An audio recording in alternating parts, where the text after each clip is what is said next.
এটা যেন ফুটবলের টানে খেলা দেখার জন্য একটি যুদ্ধক্ষেত্র, একটি রণক্ষেত্র হতেও পারে, কারণ তারা কেউ দূর দূরান্ত থেকে এখানে এসেছেন।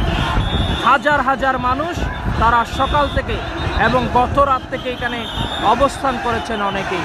এই যে মানুষগুলো তারা ফুটবলটাকে ভালোবাসে বলে, জাহাঙ্গীর ইফতি, শেখ আহমদদের ভালোবাসে বলে, রামুর কৌশিক জাহেদদের ভালোবাসে বলে আসলে এখানে এত মানুষ তারা এসেছে। স্টেডিয়ামের চতুর্প্রান্তে যে বাড়িগুলো রয়েছে সেইখানেও কিন্তু তিল পরিমাণ সাদেও জায়গা নেই, যে যেখান থেকে পাচ্ছেন সেখান থেকেই কিন্তু খেলা দেখার চেষ্টা করছেন। এবং এই মুহূর্তে প্রশাসন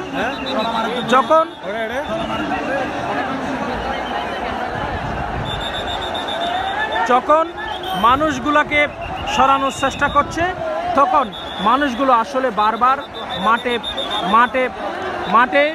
মাঠে আবারও ঢুকে পড়ার চেষ্টা করছে। হিমশিম কাটছে প্রশাসন। এখন 4টা পেরিয়ে গেছে, কিন্তু এখনো ফাইনাল ম্যাচ শুরুই হয়নি।